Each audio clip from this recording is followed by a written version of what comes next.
The days following Betty and Craze's first conversation were marked by an unexpected liveliness in Betty's heart. She found herself looking forward to those fleeting moments when she could catch a glimpse of him over the garden fence or exchange a few words during her errands. It wasn't long before these encounters became the highlight of her days. Donald, preoccupied with his demanding job at the steel mill, remained oblivious to the subtle changes in his wife. He still came home late, ate his dinner in silence, and retired early, exhausted from the day's labor. Betty's routine remained unchanged, but her mind often wandered to thoughts of Craze, her new neighbor who seemed to bring color to her otherwise monochromatic world. One sunny afternoon, as Betty was returning from the market, she saw Craze sitting on the steps of his house, tuning a guitar. He looked up and smiled when he saw her. "Afternoon, Betty," he called out, his voice like a warm embrace. "Good afternoon, Craze," she replied, feeling a familiar flutter in her chest. "Do you play?" he asked, nodding towards the guitar. Betty shook her head. "No, I never learned. My parents didn't think it was proper for a girl." "That's a shame," Craze said, strumming a few chords. "Music can be quite the escape." Betty found herself lingering, drawn to the easy charm of his company. "It sounds lovely," she said, captivated by the way his fingers moved over the strings. Craze stood up and walked over to her, holding out the guitar. "Would you like to try?" "Oh, I couldn't," Betty protested, but Craze insisted. "Just a few notes," he encouraged, guiding her hands to the instrument. Betty hesitated, then tentatively plucked a string. The sound was soft, but it resonated deep within her. Craze smiled, his eyes twinkling with encouragement. "See? You're a natural," he said, his voice full of warmth. In that moment, Betty felt a connection with Craze that went beyond words. It was as if he saw something in her that she had long forgotten, a spark of individuality and desire that had been buried beneath years of conformity and routine. As weeks turned into months, Betty and Craze's interactions became more frequent and intimate. They developed a routine of secret meetings, stolen moments that became the fabric of their growing romance. Betty's initial hesitation melted away, replaced by a yearning that she could no longer ignore. One evening, as the sun dipped below the horizon, casting a golden glow over the neighborhood, Betty found herself at Craze's door. He opened it with a smile, stepping aside to let her in. "Come in, Betty," he said softly. "I've been waiting for you." Inside, the air was filled with the scent of fresh coffee and the sound of soft music playing on the radio. They sat together on the couch, their conversation flowing easily, punctuated by laughter and shared glances that spoke volumes. Craze leaned in closer, his gaze fixed on Betty. "You know, I've never met anyone quite like you," he said, his voice low and sincere. Betty felt her heart race. "I could say the same about you, Craze." Their first kiss was tentative, a gentle meeting of lips that quickly grew into something more passionate. Betty felt a rush of emotions, fear, excitement, and an overwhelming sense of liberation. In Craze's arms, she felt truly alive for the first time in years. Their romance blossomed in the secrecy of late-night rendezvous and whispered confessions. Betty's days were filled with anticipation, her nights with the thrill of their forbidden love. They met in secluded parks, hidden corners of cafes, and occasionally in the safety of Craze's home. Each meeting was a stolen moment of happiness, a reprieve from the constraints of her everyday life. As their bond deepened, Betty knew she was treading dangerous waters.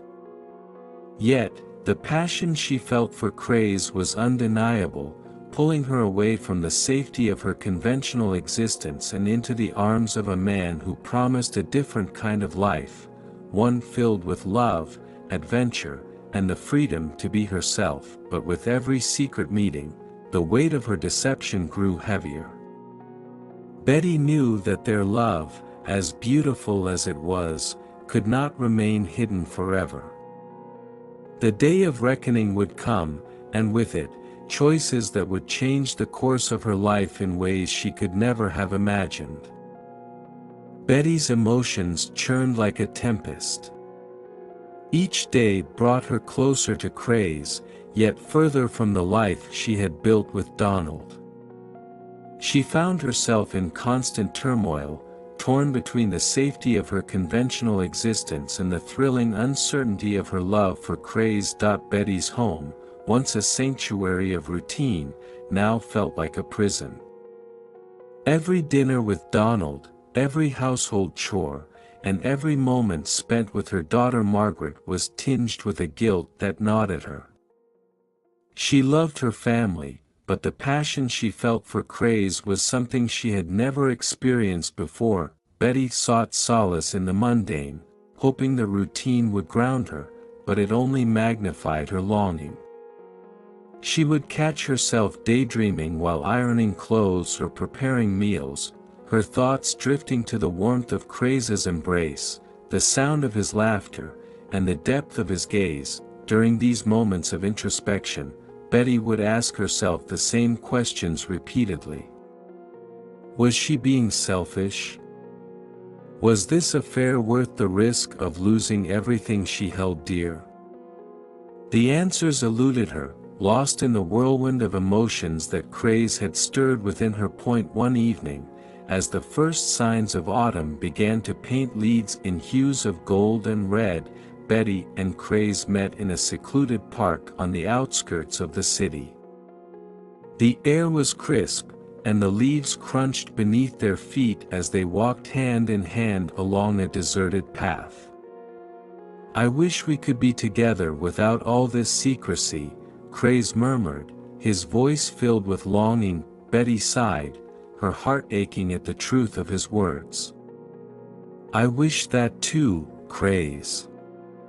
But you know it's not that simple." Craze stopped walking and turned to face her, his hands gently cupping her face. "Nothing worth having is ever simple, Betty. But I believe we're worth it." In that moment, Betty felt her resolve weaken. Craze's touch, his words, and the intensity of his gaze all combined to create a force she couldn't resist.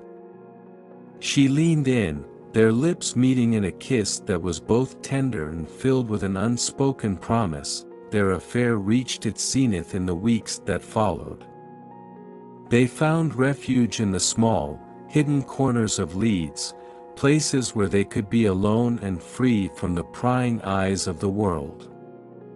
They spent stolen afternoons in Craze's home, the air thick with the scent of his cologne and the warmth of their shared intimacy.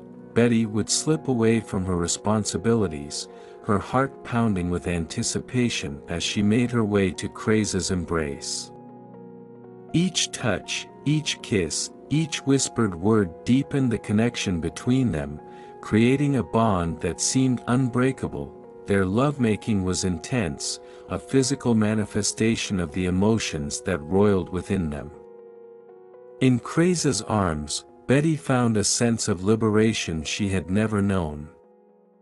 The passion they shared was like a fire, consuming everything in its path and leaving her breathless. One particularly memorable evening, they lay entwined in Craze's bed, the room bathed in the soft glow of candlelight. Craze traced patterns on Betty's skin with his fingertips, his touch sending shivers down her spine. Do you ever think about the future, Betty? Craze asked softly. Betty hesitated, her mind a jumble of conflicting thoughts. I try not to, she admitted. Thinking about the future makes everything seem so complicated. Craze's expression softened. I understand. But I can't help dreaming about a life where we don't have to hide. A life where we can be together openly. Betty's heart ached at the sincerity in his voice. I dream about that too, she whispered, her voice barely audible. But I'm scared, Craze. I'm scared of what we'll lose if we try to make that dream a reality. Craze pulled her closer, his arms wrapping around her protectively. Whatever happens, Betty, know that I love you. And I believe we can find a way to be together, no matter the obstacles. As Betty lay in Craze's arms, she felt a flicker of hope. Perhaps there was a way to reconcile her love for Craze with the life she had built. Perhaps they could find a future where their love wasn't shrouded in secrecy and fear, but as the days turned into weeks, the reality of their situation began to weigh heavily on Betty. The guilt she felt towards Donald and Margaret intensified, and the fear of being discovered gnawed at her constantly. She knew their love affair couldn't continue indefinitely without consequences. Betty's internal struggle reached a breaking point, and she realized that a choice would have to be made, one that would determine the course of her life and the lives of those she loved. The autumn days in Leeds grew shorter, the air crisper, and the leaves a vivid tapestry of red and gold. It was during one of these cool mornings that Betty found an envelope slipped under her front door. Her heart skipped a beat as she recognized Craze's handwriting. With trembling hands, she tore open the envelope and unfolded the letter inside. Dear Betty, I can no longer keep my feelings hidden, nor can I continue to live in the shadows of secrecy. These past months with you have been the happiest of my life, but I yearn for more. I want a life where we can be together openly, without fear or shame. That I know this is not an easy decision for you, but I must ask, will you leave Donald and build a life with me? We can start fresh, away from here, where no one knows us. I believe in us, Betty. I believe our love is worth the risk. I'll be waiting for you at the old train station on Saturday evening. If you decide to join me, we'll take the night train and begin our new life together. If you choose to stay, I will understand, but I will always carry a piece of you in my heart. Yours always, Craze. Betty's heart raced as she read and reread the letter. The weight of Craze's words pressed heavily on her, filling her with both hope and dread. The prospect of leaving her husband and daughter, of abandoning the life she had known, was terrifying. Yet the idea of a future with Craze, free from the constraints of her current existence, was intoxicating. The days leading up to Saturday were a blur of emotions for Betty. She went through the motions of her daily routine, but her mind was consumed with the decision she had to make. Each time she looked at Donald and Margaret, her heart ached with guilt. But whenever she thought of Craze, a sense of longing and possibility surged within her. On Friday evening, after tucking Margaret into bed and making sure Donald was fast asleep, Betty sat at her writing desk. The soft glow of the lamp illuminated the blank sheet of paper before her. She took a deep breath and began to write. Dear Craze, your letter moved me more than I can express. The time we've shared has been a revelation to me, awakening feelings I never knew I had. The thought of leaving Donald and Margaret breaks my heart, but the idea of a life without you is unbearable. I've made my decision. I will meet you at the train station on Saturday evening. I believe in our love and the future we can build together. Until then, know that I love you deeply and that my heart belongs to you, yours forever, Betty. Betty folded the letter carefully and slipped it into an envelope. Early the next morning, under the pretense of running errands, she made her way to Craze's house and discreetly placed the letter in his mailbox. As she walked away, a sense of resolve settled over her. She had made her choice. Saturday arrived with a mix of excitement and anxiety. Betty could hardly focus on her tasks, her mind constantly drifting to the upcoming evening. She had packed a small suitcase, hidden in the back of her closet, ready for the journey she was about to undertake. As the sun began to set, Betty felt a knot of nervous anticipation tighten in her stomach. She made dinner for Donald and Margaret, trying to keep her emotions in check. When Donald mentioned going to bed early to catch up on rest, she silently thanked whatever forces were at play. "Good night, love," Donald said, planting a kiss on her cheek. "Don't stay up too late." "Good night," Betty replied, her voice trembling slightly. "I'll be up soon." Once she was certain the house was quiet and still, Betty retrieved her suitcase and slipped out the front door. The cool evening air greeted her, carrying with it a sense of finality. She walked quickly through the dimly lit streets, her destination clear in her mind. The old train station stood as a relic of the past, its once bustling platforms now quiet and deserted. Betty's footsteps echoed as she approached, her heart pounding with each step. She spotted Craze standing under a flickering lamppost, his silhouette strong and reassuring. "Betty," he called softly as she neared, his voice filled with relief and affection. "Craze," she replied, dropping her suitcase and rushing into his arms. They held each other tightly, the world around them fading away. For a moment, nothing else mattered but their love and the promise of a future together. "Are you sure about this?" Craze asked, pulling back slightly to look into her eyes. Betty nodded, her resolve unwavering. "I've never been more sure of anything in my life." Craze smiled, his eyes shining with emotion.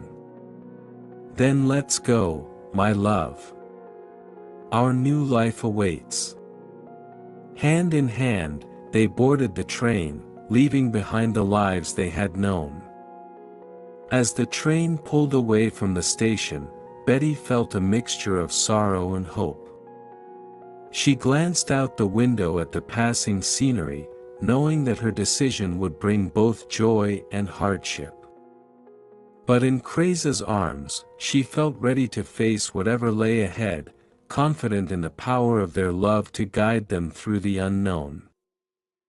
The house was quiet, the morning sun casting soft light through the curtains.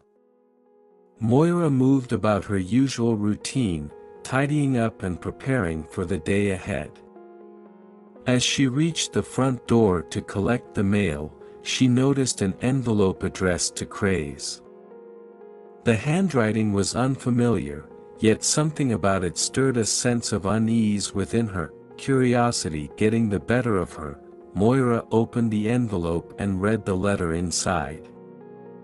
Betty's words, filled with love and anticipation, made Moira's blood run cold. She read it again, disbelief turning to anger and betrayal. "Dear Craze, your letter moved me more than I can express. The time we've shared has been a revelation to me, awakening feelings I never knew I had. The thought of leaving Donald and Margaret breaks my heart, but the idea of a life without you is unbearable. I've made my decision. I will meet you at the train station on Saturday evening. I believe in our love and the future we can build together.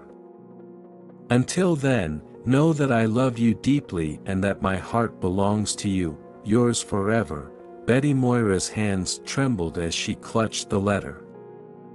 Her world, already precarious due to her pregnancy and the struggles she and Craze faced, seemed to shatter in an instant.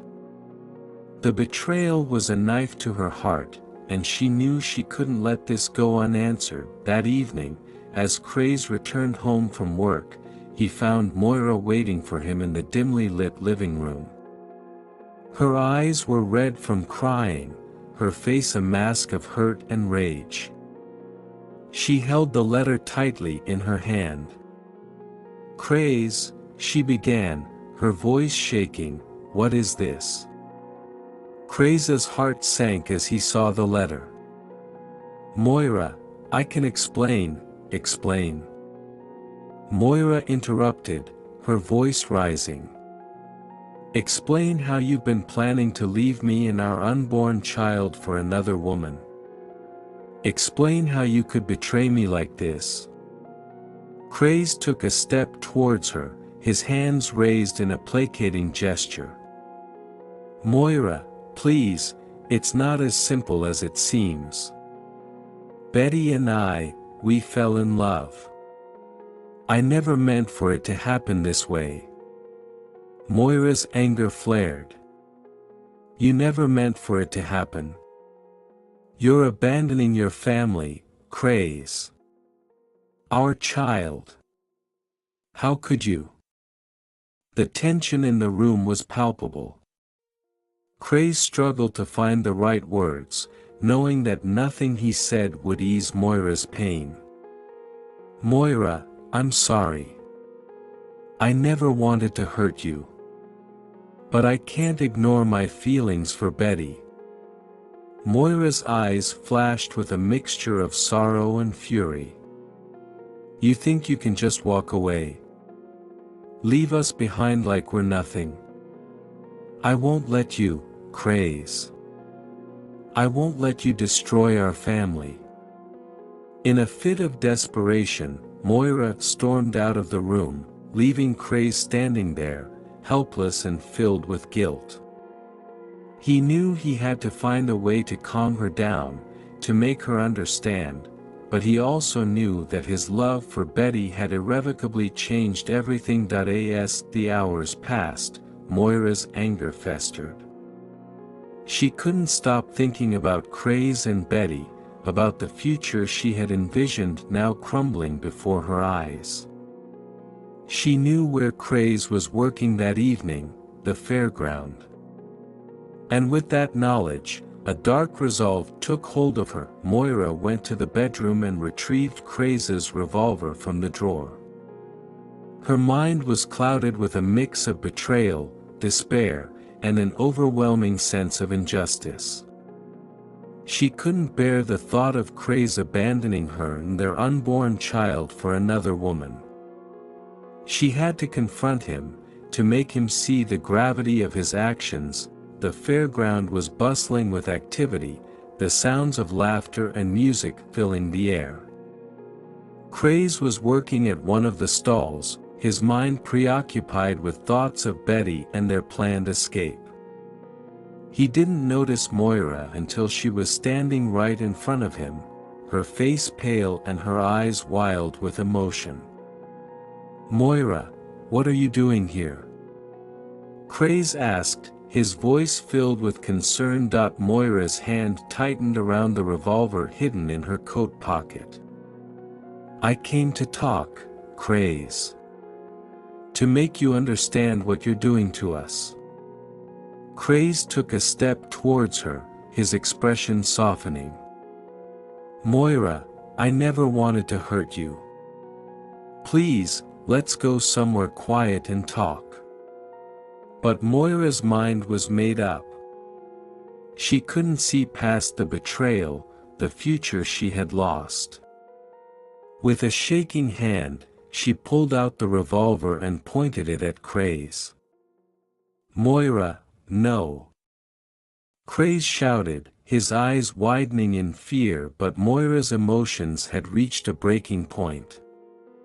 In a tragic moment of desperation and heartbreak, she pulled the trigger. The sound of the gunshot echoed through the fairground, causing people to scream and scatter. Craze fell to the ground, clutching his chest, his eyes filled with shock and pain. Moira stood frozen, the reality of what she had done slowly sinking in. As people rushed to the scene, she dropped the gun and collapsed to her knees, sobbing uncontrollably. The authorities arrived quickly, and Moira was taken into custody.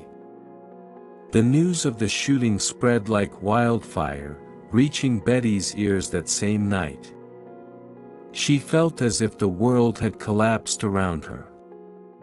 Craze was gone, and with him, the dreams they had built together. In the aftermath of the tragedy, Betty was left to pick up the pieces of her shattered heart. She returned home to Donald and Margaret, carrying the weight of her lost love and the consequences of her choices. The fairground shooting would haunt her for the rest of her life, a painful reminder of the fragility of happiness and the devastating power of love and betrayal. The train station was a place of dreams and hope, but for Betty, it became a site of shattered promises. She waited for Craze, her heart brimming with anticipation and nervous excitement. Every sound, every movement, made her think he was finally there. But as the minutes turned into hours, a sinking feeling began to take hold. It was late in the night when Betty decided to return home, her suitcase feeling heavier with every step. The streets were eerily quiet, and the cold night air did nothing to soothe her growing anxiety. As she approached her house, she saw a police car parked outside. Her heart raced, fear gripping her chest. Inside, Donald was sitting in the living room, talking to a police officer. When he saw Betty, his face contorted with a mixture of anger and relief. "Betty, where have you been?" Donald's voice was strained. Betty couldn't find the words. She stood frozen in the doorway as the police officer stepped forward. "Mrs. Taylor, we need to inform you that there has been an incident at the fairground. A man named Craze was shot and killed. His wife, Moira, has been taken into custody." The officer's words hit Betty like a freight train. She felt the room spin, her knees buckling as she clutched the doorframe for support. Craze was dead. The love of her life was gone, and with him, all their dreams of a future together. Betty's vision blurred with tears. She could barely hear the rest of the officer's words as a numbing grief enveloped her. She stumbled into the living room, collapsing onto the sofa, her mind unable to process the magnitude of her loss. The days following Craze's death were a blur of sorrow and confusion. Betty felt as though she were moving through a fog, her emotions dulled by the sheer weight of her grief. She couldn't eat, couldn't sleep, and could barely muster the strength to care for Margaret. Donald, to his credit, tried to be understanding. He gave Betty space, hoping she would eventually open up to him. But the distance between them grew with each passing day, a chasm filled with unspoken pain and unresolved tension. Betty found herself going through the motions of her old life, though it felt like she was merely a ghost of her former self. She cooked, cleaned, and cared for Margaret, but there was no joy in these activities anymore. Every corner of the house reminded her of what she had lost, and every interaction with Donald reminded her of the love she had forsaken. One evening, as Betty stood at the kitchen sink, staring blankly out the window. Donald approached her. His voice was gentle but firm. "Betty, we need to talk." She turned to face him, her eyes hollow and red-rimmed. "What is there to talk about, Donald?" He sighed, running a hand through his hair. "I know you're hurting. I know things haven't been right between us for a long time. But we need to find a way to move forward. For Margaret's sake, if not for ours." Betty felt a pang of guilt. Margaret deserved a stable, loving home, not one overshadowed by her mother's grief and her parents' strained relationship. But moving forward seemed impossible. How could she heal from a wound so deep, so raw? "I don't know if I can, Donald," she admitted, her voice barely a whisper. Donald took her hands in his grip firm but comforting. "We can take it one day at a time. But we have to try. For her." Betty looked into Donald's eyes and saw a flicker of the man she had once loved. The man she had married with dreams of a happy life together. Maybe, just maybe, there was a chance to rebuild something from the wreckage of their past. Reluctantly, Betty nodded. "One day at a time," she agreed, though her heart still ached with the memory of Craze and the weeks and months that followed. Betty and Donald made a conscious effort to mend their fractured relationship. It was not easy, and the road to recovery was fraught with setbacks and painful reminders of what had been lost. But they persisted, determined to create a stable environment for Margaret.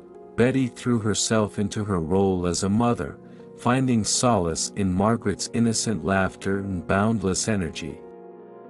She began to take pleasure in the small, everyday moments, reading bedtime stories, baking cookies, and watching Margaret play in the garden. These moments, however fleeting, provided a balm to her wounded heart. Donald, too, made an effort to reconnect with Betty. He would surprise her with flowers, plan family outings, and make time for heartfelt conversations. Slowly, the walls between them began to crumble, and a fragile but genuine bond started to form. One evening, as they sat on the porch watching the sunset, Donald reached out and took Betty's hand. "We're getting there, aren't we?"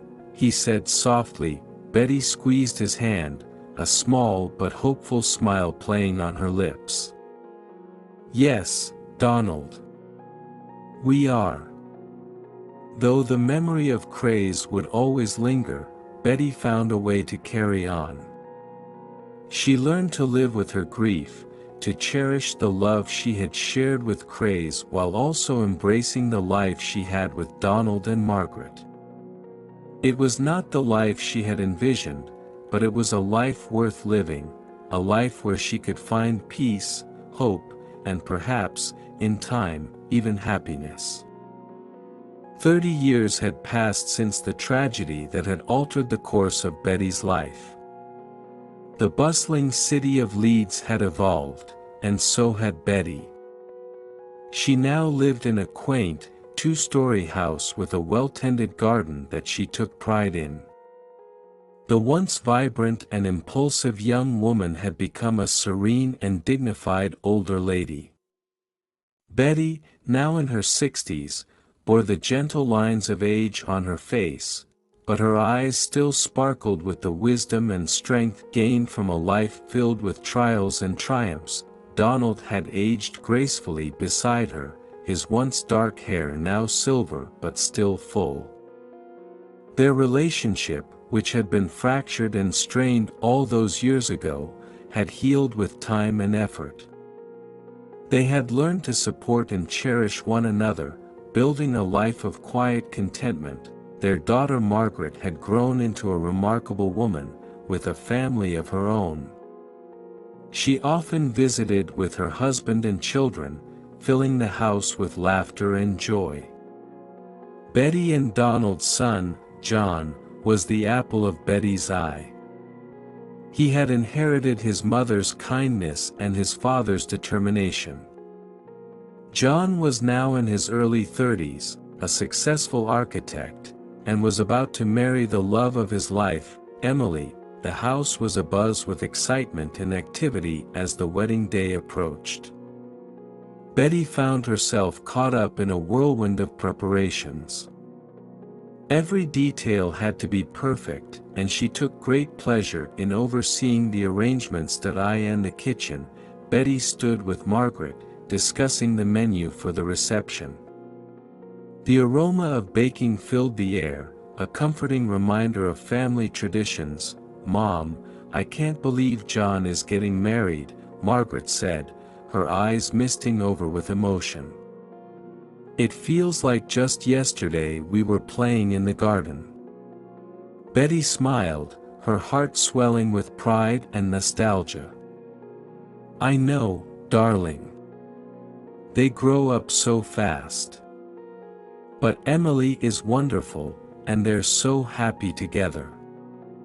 That's all I could ever wish for him." Donald entered the kitchen, carrying a stack of folded chairs. "Where do you want these, Betty?" "In the living room, for now. We'll set them up in the garden later," Betty replied, watching him with a tender smile. As the day wore on, family and friends began to arrive, each bringing their own contributions to the celebration.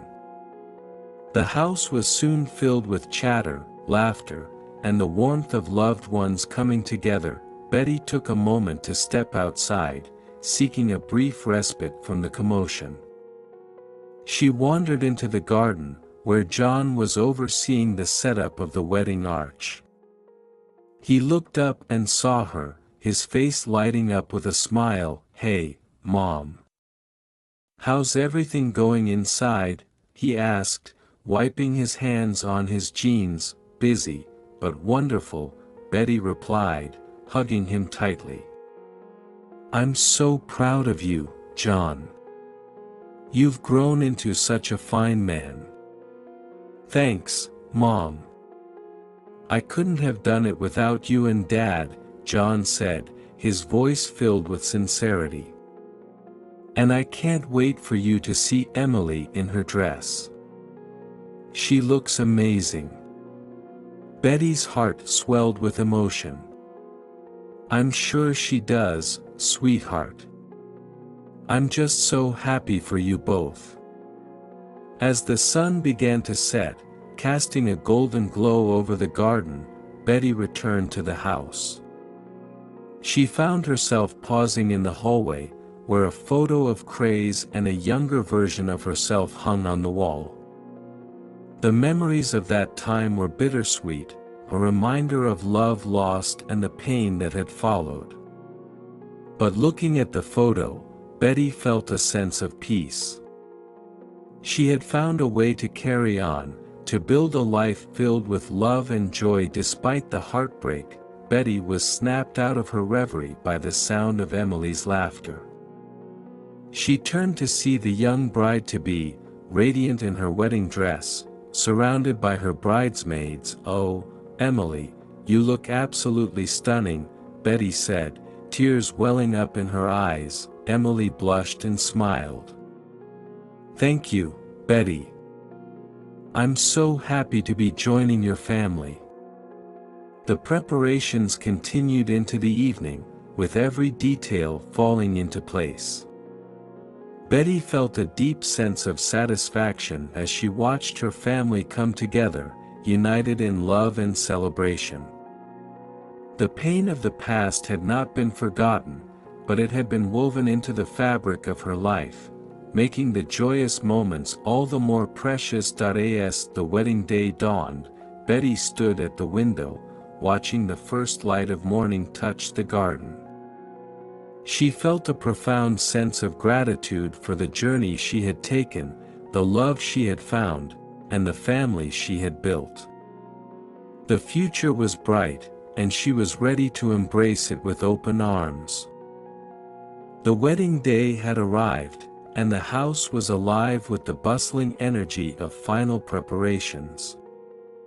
Guests were arriving, the garden was beautifully decorated, and the anticipation in the air was palpable. Betty moved through the flurry of activity, ensuring everything was perfect for her son's big day. As the ceremony time approached, a knock at the door interrupted the joyous preparations. Betty opened the door to find an elderly woman standing there, her eyes filled with a mixture of determination and sorrow. Betty didn't recognize her at first, but there was something hauntingly familiar about her face. "Betty?" the woman asked, her voice trembling slightly. "Yes, I'm Betty. How can I help you?" Betty replied, curiosity mingled with unease. The woman took a deep breath. "My name is Moira. I don't know if you remember me, but I've come to make amends for what happened 30 years ago." Betty felt as if the ground had shifted beneath her. The name, the face, it all came rushing back. Moira, the woman who had destroyed her dreams with Craze, stood before her, a ghost from the past resurrected on one of the most important days of her life. "Moira," Betty whispered, her voice thick with emotion. "What are you doing here?" Moira's eyes filled with tears. "I need to talk to you, Betty. There are things you need to know, things I need to say. Please, give me a moment of your time." Betty hesitated, her mind reeling. The last thing she wanted was to dredge up painful memories, but she also knew that unresolved feelings had a way of festering. With a nod, she led Moira to a quiet corner of the garden, away from the wedding preparations. As they sat on a bench beneath the blooming cherry trees, Moira began to speak. "Betty, I've carried the weight of that night with me for 30 years. I've wanted to apologize for so long, but I didn't know how to find you, and I was too ashamed to face you." Betty's heart ached as she listened, the memories of Craze and their doomed love affair flooding back. "Why now, Moira? Why come here today, of all days?" Moira wiped a tear from her cheek. "I've been ill, Betty. I don't have much time left, and I couldn't leave this world without trying to make things right. I need you to know that I'm sorry, truly sorry, for everything I did. I was consumed by jealousy and fear. I lost control." Betty's eyes filled with tears as she absorbed Moira's words. She had spent years burying her feelings about that night, but hearing Moira's apology brought them all to the surface. "You took away the man I loved, Moira. You destroyed my dreams. How am I supposed to forgive that?" Moira's shoulders shook with sobs. "I know, Betty. I know. And I'm not asking for forgiveness. I just needed to tell you how deeply I regret my actions. I wanted you to know that Craze loved you. He truly did." Betty felt a mixture of anger, sorrow, and a strange sense of relief. "I loved him too, Moira. And losing him was the hardest thing I've ever faced. But I've built a life since then, a family. I've found happiness in other ways." Moira nodded, her eyes filled with a glimmer of hope. "I'm glad to hear that, Betty.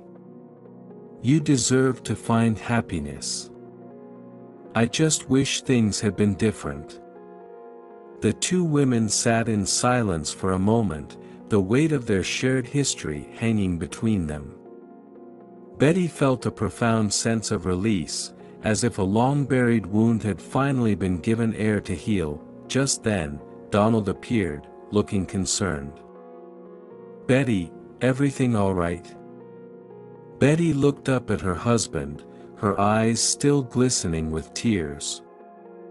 "Yes, Donald. This is Moira. She's come to talk about the past." Donald's expression softened as he approached. "Hello, Moira. I'm Donald. I've heard a lot about you."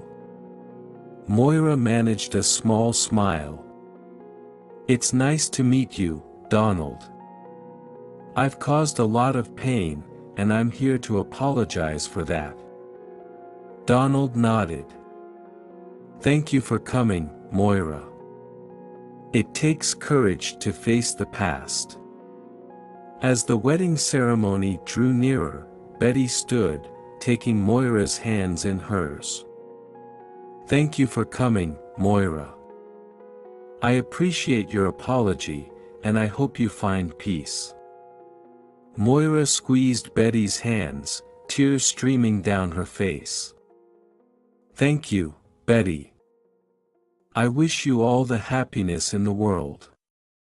With that, Moira turned and walked away, leaving Betty and Donald standing together in the garden. Betty felt a sense of closure she hadn't known she needed. She turned to Donald, who wrapped his arms around her in a comforting embrace. As they walked back to the house, ready to continue the celebration of their son's wedding, Betty felt a renewed sense of peace. The past had been acknowledged, the wounds had been tended to, and she was ready to fully embrace the future with her family by her side. The wedding day had passed in a beautiful, joyous blur, but the encounter with Moira had left a lingering sense of unfinished business in Betty's heart. The revelation and apology had stirred up old memories and emotions that Betty had long buried, and now, she felt the need to confront them head-on. A few days after the wedding, Betty found herself in her bedroom, holding an old photo album.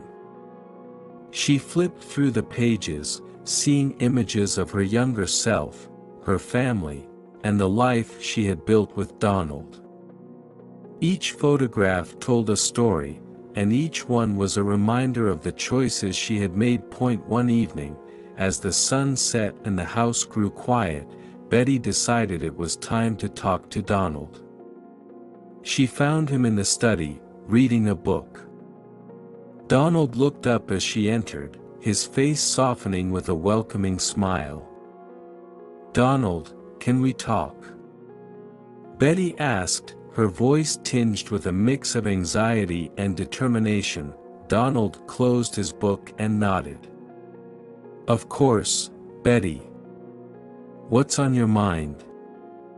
Betty took a deep breath and sat down beside him. "I need to talk about Craze, about what happened all those years ago. Meeting Moira again has brought back a lot of memories, and I realize I've never fully dealt with them." Donald reached out and took her hand. "I'm here for you, Betty. Whatever you need to say, I'm listening." Betty began to recount her story, her voice trembling at first but growing stronger as she continued. She spoke of her love for Craze, the passionate affair, and the devastating night when it all fell apart. Donald listened intently, his expression a mix of understanding and empathy. "I felt so lost after Craze died," Betty admitted, tears welling up in her eyes. "I never thought I could move on. But then there was you, and our family. You helped me find my way again." Donald squeezed her hand. I always knew there was a part of your heart that belonged to Craze, and I accepted that. We all have pasts, Betty, but what matters is the present and the future we've built together." Betty smiled through her tears, feeling a sense of relief wash over her. "Thank you, Donald. Your love and support mean everything to me." The next day, Betty decided it was time to talk to her children. She gathered Margaret and John in the living room, the same room where so many family moments had unfolded over the years. "There's something important I need to share with both of you," Betty began, her voice steady but emotional. "It's about my past, and it's time you knew the full story." Margaret and John exchanged curious glances but listened attentively as Betty recounted her affair with Craze and the tragic events that followed. She spoke candidly about her feelings of loss, guilt, and the long journey of healing she had undertaken. Margaret was the first to speak. "Mom, I had no idea you went through all of that. It must have been so hard for you." "It was," Betty admitted. "But it also shaped who I am today. Meeting Moira again has made me realize that it's important to confront these feelings and acknowledge the impact they've had on my life." John looked thoughtful. "So, how do you feel now, after all these years?" Betty took a deep breath. "I feel a sense of closure. I loved Craze deeply, and losing him was one of the hardest things I've ever faced. But I also love your father, and I'm grateful for the life we've built together. It's possible to hold both of those truths in my heart." Margaret reached out and hugged her mother. "I'm proud of you, Mom. It takes a lot of courage to face the past like this." John nodded in agreement. "We're here for you, Mom. Always." As the conversation continued, Betty felt an overwhelming sense of love and support from her family. They discussed the importance of honesty, forgiveness, and the complexities of human emotions. Betty's decision to share her past brought them even closer, strengthening their bond and deepening their understanding of one another. In the weeks that followed, Betty found herself reflecting on her journey. She had faced her past, confronted her deepest emotions, and emerged stronger and more at peace. The love and support of her family had been her anchor, guiding her through the storm. Betty stood in the garden one evening, watching the sunset with Donald by her side. She felt a profound sense of gratitude for the life they had built together and the family they had raised. "Thank you for standing by me, Donald," Betty said softly, leaning into his embrace. Donald kissed her forehead. "Always, Betty. Always." As the sun dipped below the horizon, Betty felt a renewed sense of hope and contentment. She had confronted her past and accepted it as a part of her story, but it no longer defined her. She was ready to embrace the future with an open heart, surrounded by the love of her family. With the past now laid bare and her emotions reconciled, Betty found herself on a journey toward peace and forgiveness. The conversations she had with her family had been cathartic, but the real work of finding closure was deeply personal.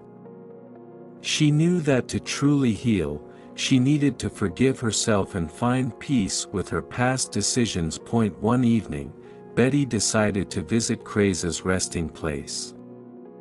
The cemetery was serene, bathed in the soft glow of the setting sun. She walked slowly among the graves, her heart heavy but resolute. Finding Craze's headstone, She sat beside it, feeling a mix of reverence and sorrow. "I've come to say goodbye," Betty whispered, her voice trembling. "I've carried your memory with me all these years, and it's time for me to let go." She reached into her bag and pulled out a bouquet of wildflowers, placing them gently on the ground. "I want you to know that I've found happiness in my life. I've built a family and created a home filled with love. I hope you can find peace knowing that I've moved forward."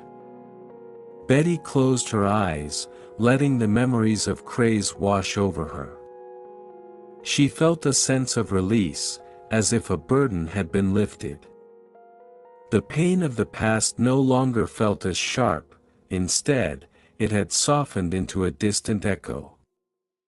Betty's heart was lighter, and she knew that she had taken a significant step toward healing. Returning home, Betty was greeted by her family, who had gathered for a quiet evening together. She found them in the living room, the warmth of their presence a comforting reminder of the life she cherished. As she joined them, she felt a renewed sense of connection and appreciation. Margaret and John, along with their families, were seated around the fireplace, sharing stories and laughter.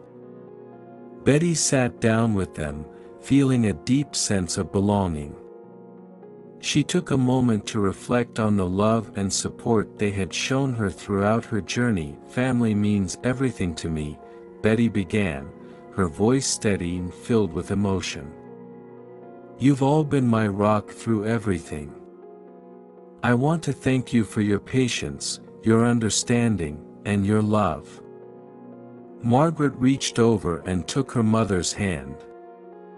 "We're a family, Mom. We support each other no matter what." John nodded in agreement. "You've taught us so much about strength and resilience. We're proud of you." Betty's eyes glistened with tears of gratitude. "I've learned that forgiveness, both of others and of ourselves, is essential for finding peace. I've worked hard to come to terms with my past, and I'm grateful for the opportunity to start anew with all of you." The evening continued with heartfelt conversations and shared moments of joy. Betty felt a deep sense of contentment, knowing that her family understood and supported her. The bonds they shared had been strengthened by the trials they had faced together, and she felt a profound sense of closure. As the night drew to a close, Betty found herself reflecting on her journey. She had faced her past, embraced her present, and looked forward to her future with hope.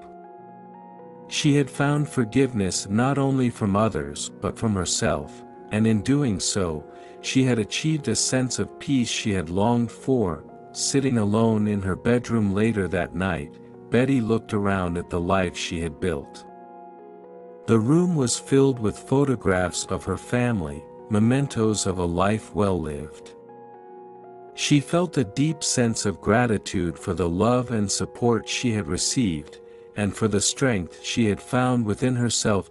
Betty's heart was full as she whispered a silent thank you to the universe for guiding her through her journey. She knew that while the past would always be a part of her, it no longer defined her. She had found closure, and with it, a renewed sense of hope and purpose. As she lay down to sleep, Betty felt a profound sense of peace. She was ready to embrace the future with an open heart, knowing that she had made peace with her past and had reconciled with the most important people in her life. The journey of self-discovery and forgiveness had brought her to a place of contentment, and she looked forward to the new chapters yet to come. The morning of John and Emily's wedding arrived with a fresh sense of optimism and renewal. The garden, once a setting for Betty's reflection and closure, was now a vibrant space filled with laughter and joy. The sun shone brightly, casting a golden hue over the carefully arranged flowers and the elegantly set tables. Betty stood at the edge of the garden, watching as the final touches were made. The air was filled with the sounds of cheerful chatter and soft music. She was dressed in a beautiful, understated gown, her silver hair elegantly styled. She looked around, taking in the scene with a heart full of gratitude and hope. As the ceremony began, Betty walked down the aisle with Donald by her side. She looked at her son, standing at the altar with Emily, and felt a surge of pride and love. John's face was radiant, and Emily's smile was infectious. The couple exchanged vows under the archway adorned with fresh blooms, their love for each other evident in every word and gesture. Betty's eyes glistened with tears as she witnessed the profound promise of new beginnings. She saw in her son's eyes the same hope and joy that had once been hers. The ceremony was a poignant reminder of the cycles of life, of love, and of the ever-present opportunity for renewal. After the ceremony, as the newlyweds danced together, Betty found a quiet spot to reflect. The memories of her own past, the pain of loss, and the joy of finding love again all seemed to come together in a mosaic of understanding. Betty thought about her journey, how love had once seemed like a distant dream, lost to tragedy and regret. She had experienced the depth of love and the sting of loss, but through it all, she had found resilience and renewal. The pain of losing Craze had been profound, but it had also led her to a life filled with unexpected joys and fulfilling connections. She thought about her family, the support they had given her, and the strength she had found in their love. The journey she had taken, from the heartache of her affair with Craze to the fulfillment of her life with Donald, had taught her valuable lessons about forgiveness, resilience, and the importance of cherishing the present. Betty gazed out over the garden, her heart full. The scene before her was a testament to the beauty of new beginnings and the power of love to heal and transform.